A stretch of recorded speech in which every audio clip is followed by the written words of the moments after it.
Alors, bonsoir chers étudiants, j'espère que vous allez bien avec vos proches. Donc je vous ai préparé une vidéo qui porte sur la première partie du chapitre modèle conceptuel des traitements MCT. Donc je vous rappelle que nous avons vu en présentiel les modèles des flux conceptuels niveau 0, 1 et 2. Et nous avons vu le modèle conceptuel de données. Donc la suite, c'est avec ce chapitre, le modèle conceptuel des traitements, et on va aborder la première partie de ce chapitre à travers cette vidéo.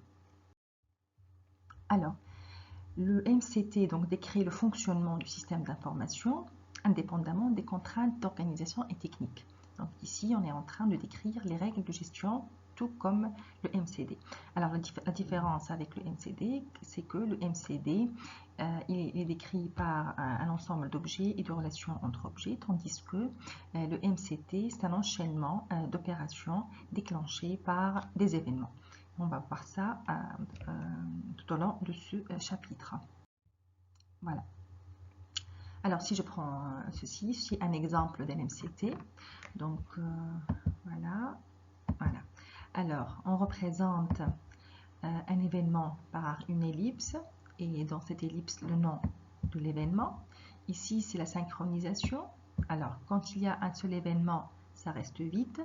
Quand il y a plus qu'un événement, il faut spécifier la synchronisation, c'est-à-dire est-ce que c'est événement 1 et événement 2. Donc, on met « et » pour dire que événement 1 et événement 2, d'accord? Si événement 1 et événement 2, on écrit « ou ». D'accord? On va voir ça par la suite. Ici, c'est l'opération. Donc, vous remarquez, l'opération, elle est subdivisée en deux parties. La première partie porte le nom de l'opération. Et ici, c'est les règles d'émission d'une opération. C'est-à-dire, lorsque une opération, elle donne des résultats différents suivant le cas, on doit spécifier ces cas-là. Ces cas s'appellent règles d'émission. S'il n'y a pas de cas, alors on met le nom de l'opération tout court. Voilà. Donc ici, on a des cas, différents cas. Alors, si la demande elle est recevable, donc j'ai des résultats. Et si elle n'est pas recevable, donc j'ai un autre résultat. Donc ici, il faut spécifier ces cas, il faut spécifier ces règles d'émission. Alors, ici, donc comme vous remarquez, alors le résultat, c'est un événement interne, donc qui a servi une autre opération, d'accord? Ça, c'est un résultat externe parce qu'il est dédié, il est destiné à l'acteur externe ou au domaine connexe, donc il est destiné à l'extérieur du système d'information. Ce résultat-là, il est destiné à l'intérieur, il est destiné pour servir d'événement pour une autre opération. Donc, c'est un résultat interne. Voilà. Et la demande, elle est rejetée, qui c'est un résultat externe. Il est dédié à l'extérieur du système d'information. Alors, ce résultat qui va servir d'événement interne avec l'avis de la BDF. Donc, ici, on spécifie la synchronisation. Donc, on écrit A, on écrit B, on fait A et B. Voilà, pour dire que ces deux événements-là contribuent à cette opération. Alors, l'opération, elle a deux cas, présente deux cas. Dans le premier cas, donc si c'est OK, j'ai un résultat. Dans le deuxième cas, j'ai un autre résultat. Donc ici, ce sont les règles d'émission. Donc l'opération, elle dépend de ces règles pour produire des résultats différents. Si l'opération ne dépend pas d'aucune règle pour produire des résultats, donc si elle produit toujours le même résultat, dans ce cas-là, je spécifie aucune règle. Voilà. Alors, le fonctionnement donc, du système d'information est décrit, comme nous avons vu, par des opérations, par la synchronisation entre événements, donc des événements déclenchés et qui représentent des règles, des conditions de synchronisation et ou, etc., par des événements internes ou externes. Donc, on dit un événement interne, c'est-à-dire il est produit par l'intérieur du système d'information, et un événement externe, c'est-à-dire il provient de l'extérieur, c'est-à-dire il provient soit de l'acteur externe, soit du domaine connexe. Voilà. Et produisant d'autres événements résultats. Donc, j'ai les résultats. Donc, ces résultats, ils peuvent être internes ou externes.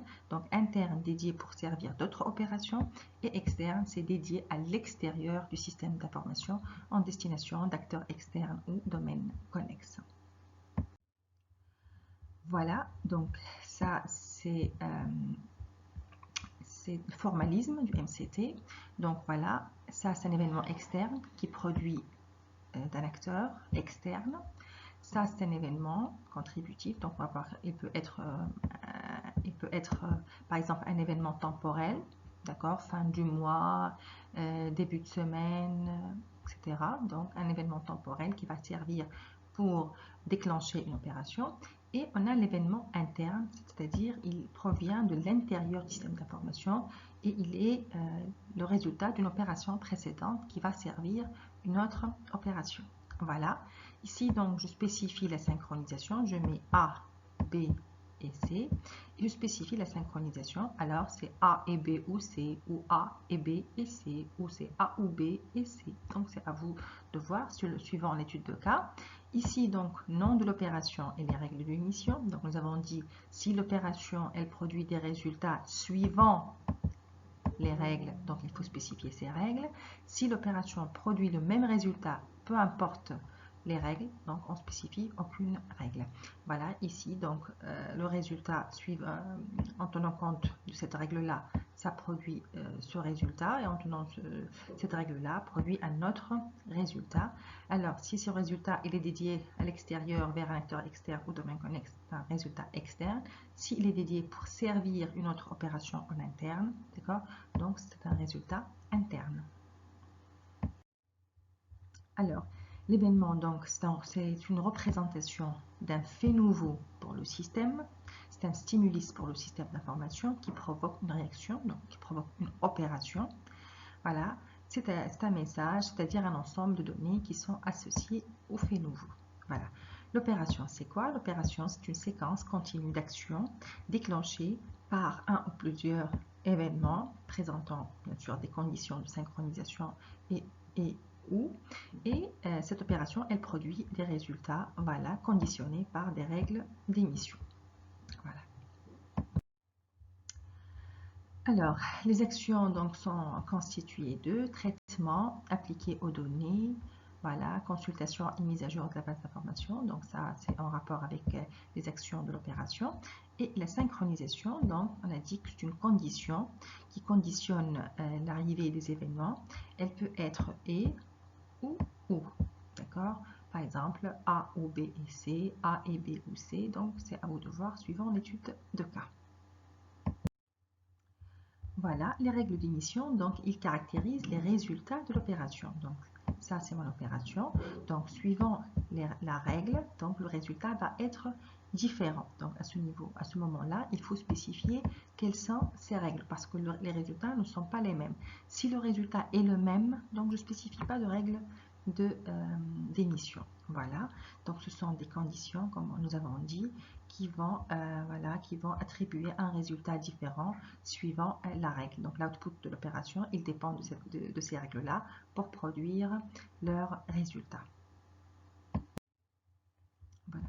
Alors, les événements. Donc, nous avons deux types d'événements. Alors, les événements externes, nous avons dit qu'ils proviennent de l'univers extérieur, acteur externe, domaine connexe. Les événements internes, comme nous avons dit, ils sont produits par des opérations en interne. Donc, ce sont des événements qui sont produits par des opérations internes et qui vont servir l'opération suivante.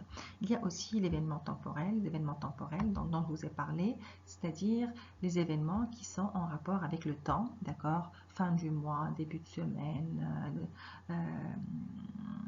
durée écoulée, hein, tout événement qui est en rapport avec le temps.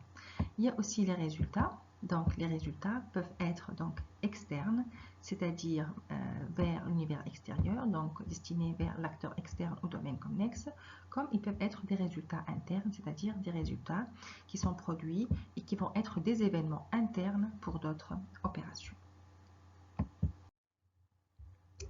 Voilà, donc ici, je vais faire la relation avec ce qu'on a vu déjà en présentiel. Alors, le MCT, donc on n'a pas un seul MCT, donc contrairement à l'MCD, on a un seul MCD pour l'étude de cas, donc un seul MCD. Le MCT, on a un MCT pour chaque processus. Donc, je répète, un MCT pour chaque processus. Donc, si je fais la relation avec les MFC qu'on vient de voir en présentiel, alors l'MFC niveau 2, donc rappelez-vous que pour l'MFC niveau 2, nous avons un MFC niveau 2 pour chaque activité. Alors l'activité, cette activité-là, ça représente le processus pour le MCT. Donc par exemple, si j'ai 3 MFC niveau 2, donc je vais avoir 3 MCT. D'accord? Et les activités du MFC niveau 2, ce sont les processus du MCT. D'accord? Voilà. Et alors, si je prends donc une activité du MFC niveau 2, voilà, donc par exemple la gestion des chéquiers qu'on vient de voir, voilà. Alors, les sous-activités du MFC niveau 2 vont être les opérations du MCT, du processus gestion chéquier. Donc, si je prends le gestion chéquier, c'est une opération, c'est une activité. Alors, il va y avoir un MCT pour le processus gestion chéquier et les sous-activités du MFC niveau 2 de l'activité gestion chéquier vont être les opérations du MCT du processus gestion chéquier. Alors, les flux entrants, donc les flux entrants vers les sous-activités, ça va être les événements pour les opérations, d'accord? Et les flux sortants des sous-activités vont être les résultats des opérations du MCT. Donc, il faut faire très attention, à cette relation. Donc, le MFC niveau 2 pour une activité donnée, d'accord? Cette activité, c'est le processus pour le MCT et les sous-activités de cette activité sont les opérations du MCT.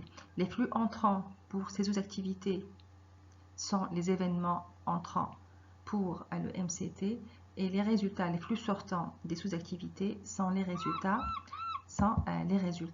des opérations du MCT.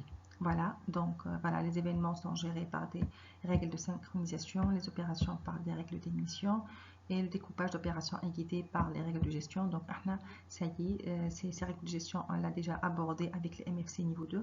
Donc, avec le MFC niveau 2, si on fait le MFC niveau 2, le MCT, ça devient trivial.